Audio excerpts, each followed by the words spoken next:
We have the gluteus maximus right here. We can't just take that off, can we? It wouldn't be nice. We can't remove our butt. But when we look in here, we see that we've got, this is representative of a nerve. So nerves are like worms. They don't like a lot of heavy pressure. So if something is pressing on that, it will give an uncomfortable sensation to somebody. And there's lots of nerves that run through here. This is the sciatic nerve in particular.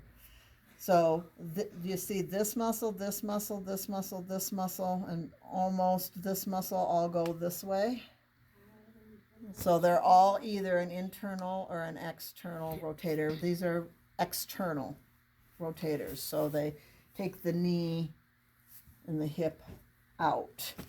But here, these have a tendency to turn it in. So these are your internal rotators. And even though they're right by each other, internal rotators and external rotators are agonists and antagonists.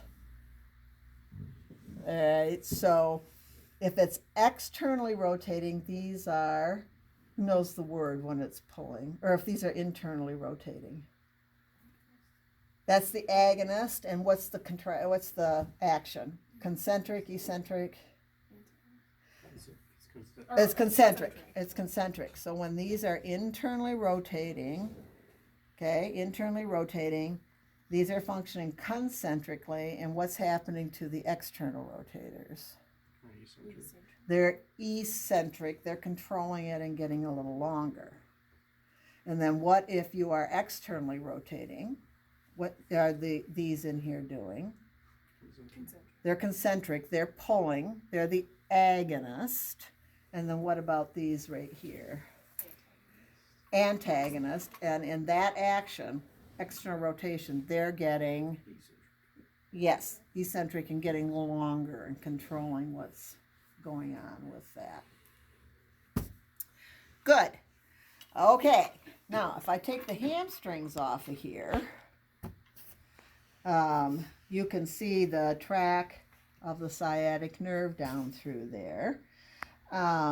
And you can get a view of how the medial compartment, which is your adductor group, and your lateral compartment over here they all lay right together. So this is the posterior compartment. I was backwards. Medial compartment and lateral compartment. You can't massage these muscles individually. You can pretend that you can, but you really can't. What you can do is think about the compartments.